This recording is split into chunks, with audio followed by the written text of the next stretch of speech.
Bismillahirrahmanirrahim. My name is Fatma Slim, and my today's topic is hemoglobin and homeostasis and variation of different electrolytes like sodium, potassium, and chloride ion in an acid-base disturbance. First of all, key concept of this topic are hemoglobin, homeostasis, acid-base imbalance, electrolyte variations, and the disorders created by the variations in these electrolytes, which includes hyponatremia and hypernatremia, hypokalemia and hyperkalemia, hypocaloremia and hypercaloremia. Hemoglobin is a protein in red blood cells that carries oxygen to your body's organ and tissues and transport carbon dioxide from your organs and tissues back to the lungs. Its definition tells us about the binding of oxygen into blood and transported into different organs of the body. So basically it is a carrier for oxygen and carbon dioxide.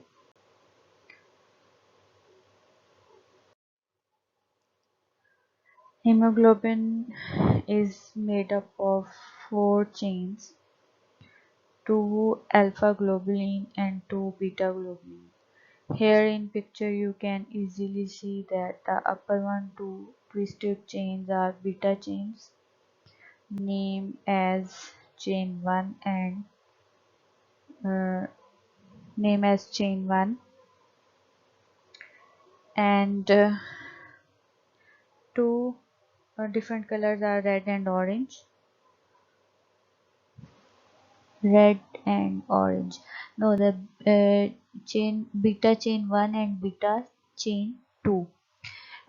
These are red and orange are beta chains, and the lower ones are one is alpha chain 1 and pink one is alpha chain 2. So these buttons embedded in these chain named as heme, and they contain a red dot like atom called iron atom, clearly can be seen in the picture.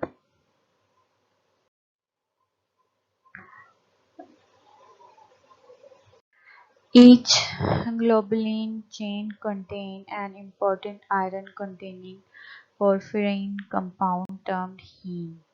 Porphyrins are basically four modified pyrrole subunits interconnected at their alpha carbon via methane bridge. Iron directly involved in the transportation of gases like oxygen and carbon dioxide and also give red color to the blood. So the red color of red blood cells or hemoglobin is also due to the iron.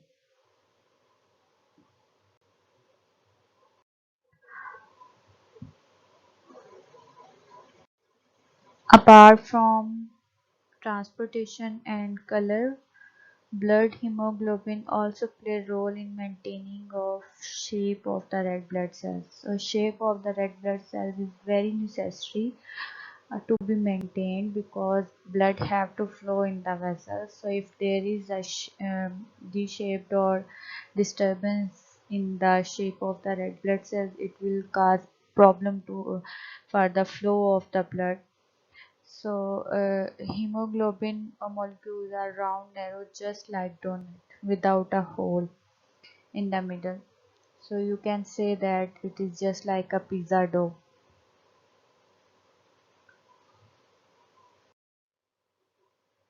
Abnormal hemoglobin structure can therefore disturb the shape of the red blood cells and could be dangerous for the flow of the blood.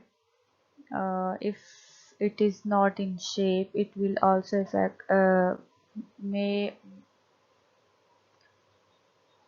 it it may be the structure might be longer, round, not round in shape, or maybe regular, or maybe smaller than the actual size. which in turn can cause problem to flow of the blood in vessels. Next is homeostasis. Homeostasis is basically a process by which physical and chemical conditions within the internal environment of the body are maintained within a tolerable range, even when the external environment changes, like body blood pressure or body temperature, within a narrow range.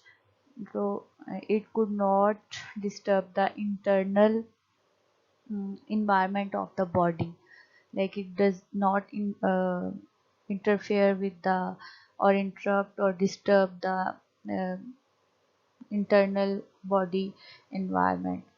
So a property of cell, we can say that it is started from homeostasis is started from the cell, then tissues and organisms that allow the maintenance and regulation of the stability and consistency needed to function properly. Homeostasis is a healthy state that is maintained by the constant adjustment of biochemical and physiological pathways. So biochemical processes, all that is the reactions in our body, or physiological pathways, or any sort of physiological pathways are in are used or are um, maintained by the body of our body. An example of homeostasis is the maintenance of anything from our body. Like first of all, we will discuss the internal body temperature. So internal body temperature is a great example of homeostasis. Then we discuss glucose. Glucose level is also maintained in our body because glucose is the most basic form of sugar and the only type of the body can use is directly. The body must maintain proper glucose level to ensure a person remain healthy. So it should be maintained. The large amount of glucose level uh, is not healthy for a person, or a very little or small glucose level is also really dangerous for us. So when glucose level get too high, the pancreas releases a hormone known as insulin inside the body. If blood glucose level drops too low, the liver convert glycogen in the blood to glucose, again raising the level. So it is maintained by our body, the nervous system and the other systems, including organs in our body. Another example of homeostasis is when there is a any bacteria or virus attack on us or get into our body. Our lymphatic system kicks in to help maintain homeostasis, so it fight with the infection before we get sick. Next, the example here discussed we have discussed is the blood pressure. The maintenance of a healthy blood pressure is an example of homeostasis that can sense changes in blood pressure, and then it sends signals to the brain, which then send appropriate instructions back to the heart. If blood pressure is too high, the heart should slow down. If it is too low, the heart should pump more speedily. So this is how homeostasis keep us healthy or maintained. Then we can also discuss water level, also maintained by our body, because extra water from our body is excreted, and if we have a low water inside our body, it it will a feeling of thirst. We can feel like mm, we need water, we have to drink water. or so that's how the water is also mm, can could be discussed in homeostasis. Similarly, calcium level also discussed in the homeostasis. Eating, drinking, everything we are continuously eating and drinking water and consuming some minerals, so their amount, a specific amount or a set point that is maintained by our body, and extra things are urinate or excreted from the body.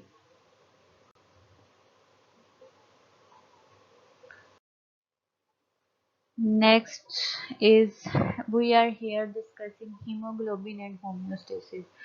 So in this topic, basically we are dealing with the blood level, and we are talking about the how blood is formed and how it is maintained in our body. So we will discuss a different topic here. This is hemostasis. Hemo mean blood, stoppage of bleeding, which is vitally important when blood vessels are damaged. So basically, what happened? Uh, Hemostasis and homeostasis are two processes that maintain the proper functioning of the body. So hemostasis prevents the blood loss from the circulation system, while homeostasis maintain a constant internal environment. The main difference between hemostasis and homeostasis is the role of each process, but both control the function of the blood, but in different ways. So, because homeostasis means to maintain the blood level, there will be a specific level of blood in our body. So, if we got some injury or some that leads to loss in the blood, that can be disturb homeostasis process, so it will disturb our homeostasis process. So the stoppage of blood are initiative steps that our body take to stop the blood flowing from the or bleeding from the body. So that's how the both terms are related to each other. Normally, hemostasis involves series of reactions designed to arrest bleeding from a site of injury through formation of platelet plug and fibrin clot. So we will discuss both of them in next slide. So hemostasis basically involves three steps which we discuss in detail over here. First of them is coagulation. Coagulation is the process by which blood is converted from the liquid to the solid state, namely the fibrin clot. What is fibrin? Fibrin is a fibrous non-globular protein involved in the blood clotting. The polymerized fibrin together with the platelet form a hemostatic plug or clot over a wound site. The thread-like web can capture the platelet and red blood cells at the site of injury. Blood coagulation is an essential component of hemostasis. So you can see from the picture that thread-like structure holding different platelets and red blood cells together just to stop bleeding or making it thick or making clot over the site of an injury. When the process of homeostasis become impaired, the ability to effectively stop bleeding is lost. In contrast, should the mechanism involved in homeostasis and blood coagulation become overly active, unwanted clots may form within the blood vessels or tissues. So, if there is a problem in the homeostasis process, or the injury is too large that the body cannot maintain it to or cannot cover the blood bleeding site, so it will definitely can't stop the bleeding. um, In contrast, if the mechanism is too active, it might be clots formed inside our body, inside the injury point, or inside in, uh, where injury happens inside the body. So these clots could be flow through the blood into our blood vessels and can cause problem over there.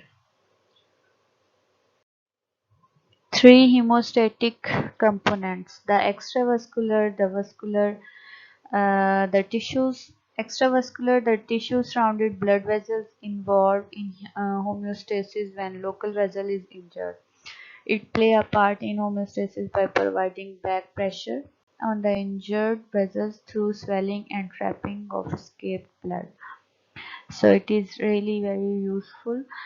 How it is useful? It maintain the uh, blood extravascular tissues swell, and this swelling cover the hole and make less make a how can you describe it, like swelling provided less space to escape blood cells, so it will work for the stoppage of blood. The vascular, the blood vessels through which blood flow, it depends on the size amount of smooth muscles within their walls and integrity of the endothelial cell lining. So it's depend on the inner lining of the arteries, how much cut has happened and how much blood is flowing through them, and at which point the cut is done. So if we have injury on our hand or just a muscular portion of our body, it will heal after some time. But if we have injury on a vascular, like blood vessels that containing and transporting blood, it will be some different type of the injury. The intravascular, the platelet and plasma protein that circulates within the body blood vessels. These components are involved in coagulation, clot or thrombus formation, or fibrinolysis, clot or thrombus termination. So basically what happened, these when we have an injury on our muscular portion, like on our finger or anything, uh, that bleed less and could be cured by our body, just making clots on it.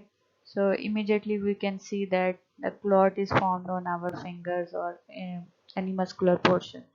This process is called coagulation, and after some time when there is no new skin arrive on our injury point, then there is the clot and thrombus termination by their self it is um uh, terminated from our body. Fibrinolysis might be the process if there is a clot formation in our body. Sometimes it happens. So fibrinolysis occur, and it will, how could you explain it? It will be destroy that clot. Prime function of homeostasis to maintain blood in fluid state. That is actually a very big point, that we eat so many things that food didn't concentrate our blood, so similarly water didn't dilute our blood, so the blood uh, fluidity is maintained by the our body. It is very important function of homeostasis. To rest bleeding flow, followed by trauma. If there is a bleeding due to trauma, it will give signals to our brain or our system that create or generate the blood cells to make more blood to compensate the blood loss. To remove platelet plugs when healing is complete. This point is or discussed in previous slide, that when there is a new skin arrive on a healing point, then the platelet plug is removed by itself. Next is acid-base imbalance. A disorder of blood chemistry may be caused by dietary factors, underlying medical conditions, and medical treatments. So, our blood circulatory system or blood chemistry might be disturbed due to these factors, which includes dietary factors, the food we eat, if we are injured or if we are ill, we having some medical conditions and some medical treatments that can disturb our blood chemistry, resulting imbalance including acidosis, increase of acidity in our blood, alkalosis, increasing basicity in our blood, a high or low level of key electrolyte ions including sodium, potassium, calcium, magnesium, chloride, hydrogen phosphate, and hydrogen carbonate, bicarbonates. So all these electrolytes are individually discussed by in some other topics. Here in my topic, we only related to the disorders created by these um, electrolytes, is also specific just for sodium, potassium, and chloride ion. They may uh, they may disturb our health. So we can say that acid-base imbalance is an abnormality of the human body, normal balance of acid and bases that cause the plasma pH to deviate out of the normal range. So actually our plasma pH is 7.35 to 7.45. The level of an electrolyte in a blood can become too high or too low, leading to an imbalance. So these electrolytes also harmful, means their imbalance is also harmful for us. Electrolyte level can change in relation to water level in body as well. Other factors important electrolytes are lost, you can say that important electrolytes could be lost by sweating during exercise or and with excessive excretion of water in the form of urine that may lead to deficiency of or loss of electrolytes including sodium and potassium.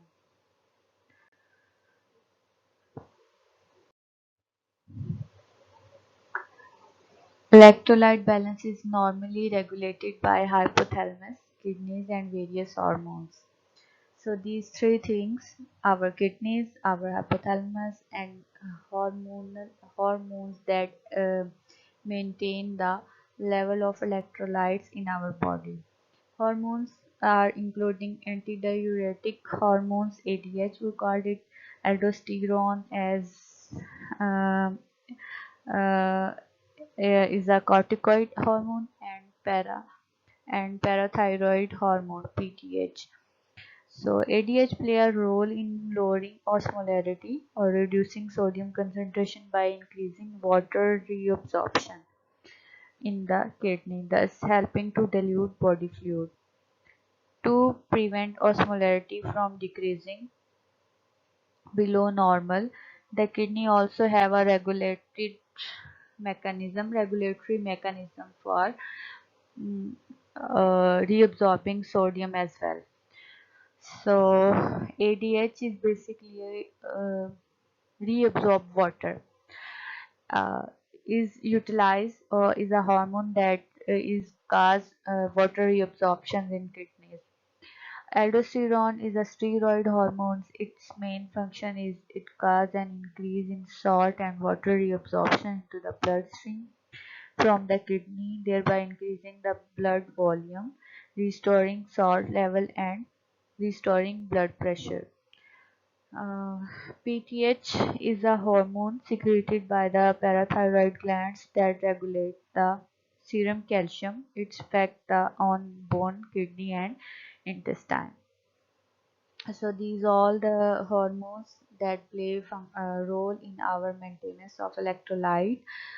Acid-base balance is linked to fluid and electrolyte balance and is normally controlled and maintained by immediate buffer system via the kidney and pulmonary system. So we discuss next in next slide we will discuss the variations caused by electrolytes. First of all, we are going to discuss hyponatremia. This is related to sodium. There is a set point for an electrolyte. For example, for sodium, it is 135 to 145 milliequivalents per liter. The level above this set point and below considered as disorder. For example, if there are two types of disorders, above the set point uh, of the uh, sorry below the set point will be the called hypo and above the set point called hyper. So if there is a sodium level below 135 to 145 milliequivalents per liter, it will be hypo, and if there is increase in the level, like it is greater than 135 to 145 milliequivalents, it will be hypernatremia. So hyponatremia occurs when the sodium in your blood falls below 135 milliequivalents per liter. Causes of hyponatremia. Many possible conditions and lifestyle factors can lead to hyponatremia, including certain medication, heart, kidney, and liver problem. Uh, I think medication drugs can disturb the availability of sodium ion in the blood and cause hyponatremia. Blood is continuously flowing through the heart, kidney, and liver. So, if any of these organs is not working properly or they are dysfunctioning, it will lead to hyponatremia, or we can say that it might be possible to lead to hypernatremia, or elevated amount of sodium can cause elevated amount of sodium and can lead to the hyponatremia, smaller amount than set point. Syndrome of inappropriate antidiuretic hormones. This is a syndrome. It is called SIADH. This is what happened in this syndrome is ADH controlled water absorption. More ADH produced, more water will be retained, and if less ADH is produced, more water will be excreted through our urinary system. This syndrome causes more production of ADH when it in turn causes body to maintain much water in our body. So which leads to the more dilution of the sodium in our body, and it will cause hyponatremia. Chronic severe vomiting or diarrhea and other causes of dehydration. Uh, Diarrhea, vomiting is always a problem for, or dehydration is always problem for uh, more removal of water, minerals, and other things. That's why doctors um, suggest us or prescribe us ORS, oral rehydration salt, to maintain our body electrolytes. Drinking too much water may leads to the cause hyponatremia. I mean, more water, less amount of solute in our body. So that's why it will cause the lowering of from the set point. Hormonal changes may also cause the hyponatremia. Symptoms. Hyponatremia signs and symptoms may include nausea and vomiting, headache, confusion, loss of energy and fatigue, restlessness and irritability, muscles weakness and cramps, coma. These all are the symptoms of less amount of or hyponatremia. Um, in hypernatremia, as we have described in previous slides, that hypo means the lower level of sodium than a set point, and hyper means the elevated amount of sodium from a set point. So it could be easily occurs when there is a shortage of water in our body. The body contains too little water relative to the amount of sodium. This causes sodium levels to become abnormally high in the blood, more than 145 milliequivalents per liter, which cause water to move out of the body tissues and into the blood in an attempt to equalize the concentration between the two. Water can be lost from the brain cells, causing them to shrink, which can be dangerous. So this is really very important, that hypernatremia is more severe than the hyponatremia, because it can cause the uh, cell water to be came out to equalize the amount of sodium, and the cells could be shrink. Symptoms. Many of the symptoms of hypernatremia is thirst, first of all, irritability, restlessness, and muscles twitching, affect the central nervous system and stem from a loss of water content from brain cells. So this is really very important factor. It could damage our brain cells. Feeling tired or lacking energy, confusion, seizures, or coma. These is a severe conditions of uh, hypernatremia. Causes of hypernatremia. The main cause of hypernatremia usually involves dehydration due to an impaired thirst mechanism or limited access to water. Suppose we didn't drink too much water, or we have excess water removal from our body. We could be don't um like to, and we are using such a drinks that cause dehydration in our body. The disorder can also result from diarrhea or vomiting. This is again a very important point. Diarrhea and vomiting can cause water loss in a bulk amount, and it may be due to diuretics.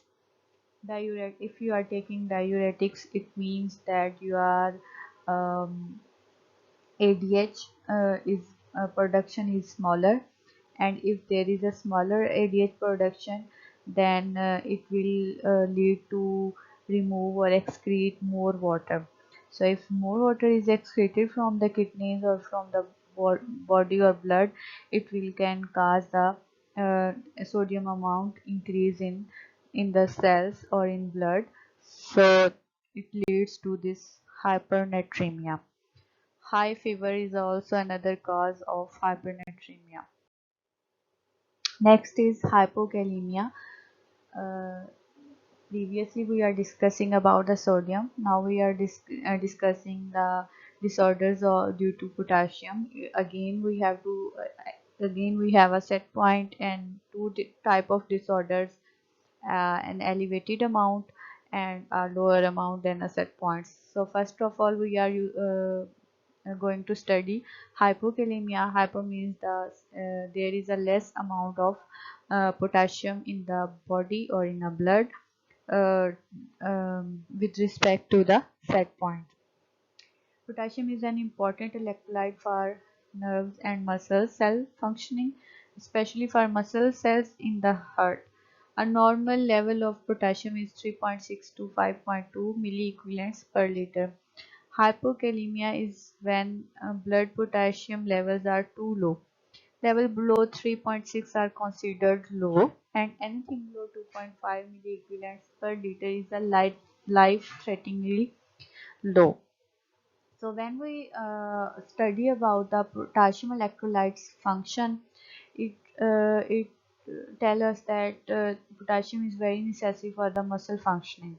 So when there is a low amount of potassium present in our body, it will cause dysfunctioning of muscles of any type, like heart muscles, kidney muscles, body muscles.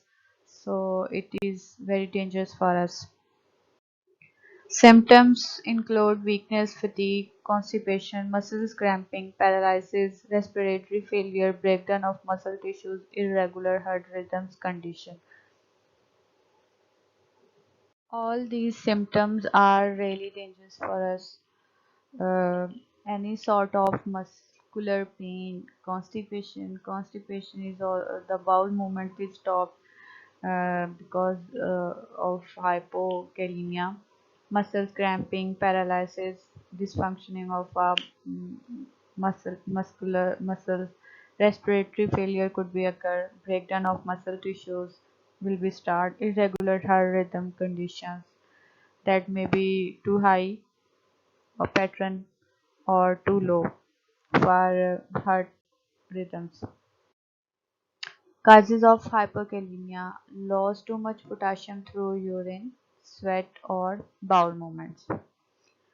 So the first point tell us everything. How could it possible be to be if you are more sweating, not taking diet properly and sweating more, or living in an area that is warmer, and the more sweat will be there. So this is really a problem over there. Bowel movements. Uh, if you are not taking proper intake of dietary potassium and magnesium levels can also result in hypokalemia. Most of the time, hypokalemia is a symptom or side effect of other conditions and medication. If you are on a medication and you are not taking proper diet that contain potassium and magnesium, it you could be affected by hypokalemia. Eating substance like bentonite, this is clay, or chewing tobacco, these both um, are very dangerous. Especially, I have seen so many women in village areas that like to eat clay, and they so many people that uh, uh, start chewing raw tobacco. So that is also a cause for hypokalemia. Sometimes kids also like to eat clay or anything like this. So they mostly doctors prescribe them some some mineral tablets or some this sort of things that their uh, hypokalemia or like their fall in the electrolytes like potassium or sodium may not lead to the disease like hypokalemia and hyponatremia. Long-term use of laxatives. Laxatives are the um, laxatives are medicines used for the bowel movement. They are used to treat the constipation. So if you are in taking for a long time laxative, that can cause hypokalemia. High dose of penicillin. Penicillin is an antibiotic, and if someone is on their high doses, it could be lead to hypokalemia. So you should have to consume some multivitamins if you are taking antibiotics. Diabetic ketoacidosis. We are going to discuss ketoacidosis in detail in next slide. So hyperkalemia. Hyperkalemia means an abnormal elevated level of potassium in the blood. So this is another point. If you have a greater amount than a set point, then it will lead to a hyperkalemia. It may cause problem for you. The normal potassium level in the blood is 3.5 to 5.0 milliequivalents per liter. Potassium level between 5.1 milliequivalents to 6.6 milliequivalents per liter reflects mild hyperkalemia. Potassium level of 6.1 milliequivalents per liter to 7.0 milliequivalents per liter are moderate hyperkalemia, and level above 7 milliequivalents per liter are severe hyperkalemia. Symptoms of hyperkalemia is nausea, fatigue, muscle weakness, tingling sensation, heartbeat and weak pulses, fatal cardiac standstill, heart stoppage. a symptom of hyperkalemia. Causes of hyperkalemia is tissue destruction. Dying cells release potassium into the blood circulation. So it could be possible if the aging process is start, the muscle tissues are automatically destroying and releasing potassium into the blood that can cause hyperkalemia. So this is really a dangerous thing for old person. Trauma, burn, surgery, hemolysis, disintegration of red blood cells, which are break by in I think daily routine. So hemolysis can cause hyperkalemia. Massive lysis of tumor cells. Sometimes there are tumor cells breakdown in our blood that also lead to hyperkalemia. Destruction of muscle cells, that is something sometimes associated with muscle injury, alcoholism or drug abuses. So these can affect or destroy our kidneys, our lung system, and so many other things, our stomachs. That all these muscle injuries can be lead to hyperkalemia due to excessive amount is released in excessive amount of potassium released in our blood that can lead to hyperkalemia.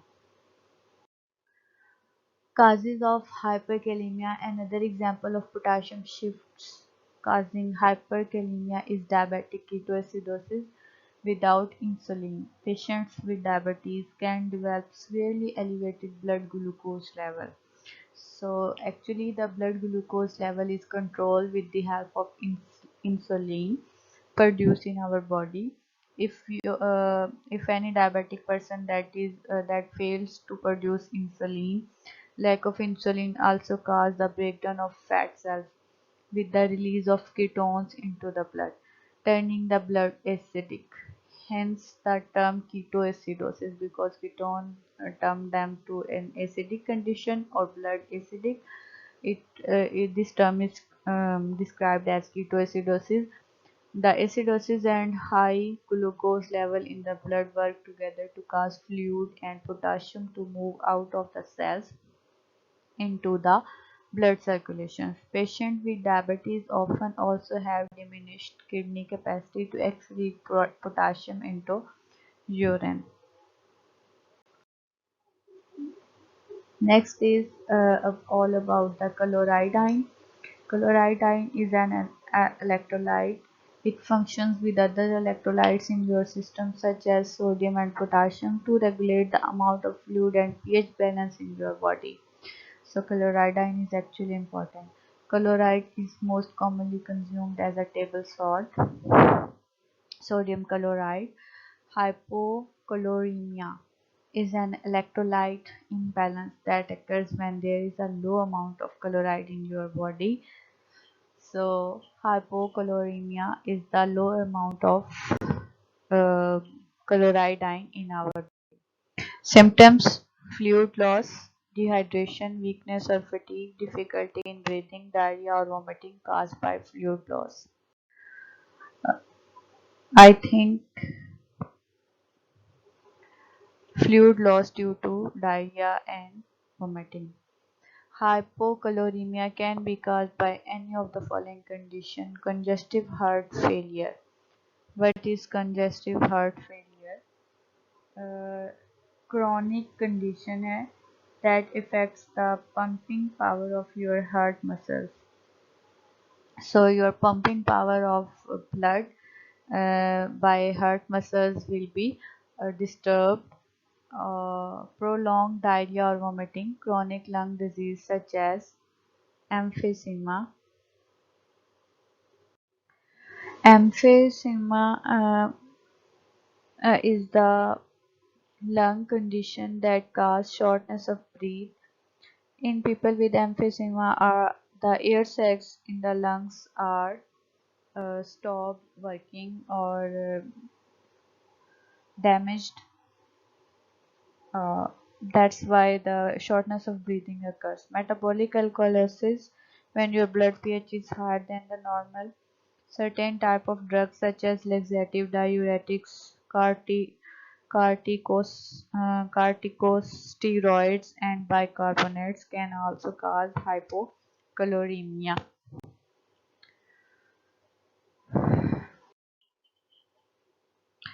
Hypocaloremia, sorry, hypercaloremia. Chloride is an important electrolyte that is responsible for maintaining the acid-base pH balance in your body, regulating fluid and transmitting nerve impulses. The normal range of chloride in adults is roughly between 98 and 107 milliequivalents of chloride per liter of blood. So milliequivalents per liter, milliequivalents of chloride and per liter of blood.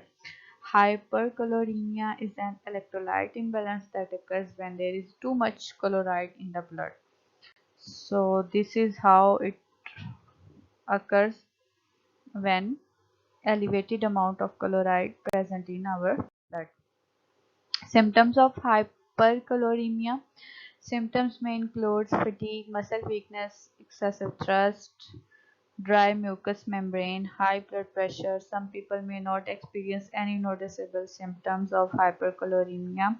The condition is sometimes not even noticed until a routine blood test. So, the person like me who is using more table salt could have hyperchloremia. So, causes of hyperchloremia. There are several ways that hyperchloremia can occur. The intake of too much saline solution while in the hospital, such as during surgery. If you are in hospital for long, that can cause or that leads to hyperchloremia. Severe diarrhea, chronic or acute kidney diseases, ingestion of salt water, extremely high ingestion of dietary salt, bromide poisoning from bromide containing drugs, renal or metabolic acidosis, which happens when the kidney don't properly eliminate acid from the body or the body make an excess of acid. So all these causes um, of hypercaloremia that can cause elevation of chloride in our body that leads to acidity of the blood and disturb the pH of our blood system.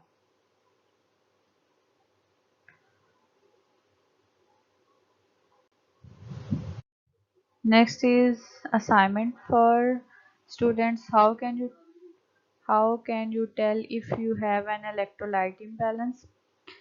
What increase the affinity of oxygen to hemoglobin? So all the students should have searched these two questions and make some assignment. Inshallah, I will check when we resume our classes. Allah Hafiz.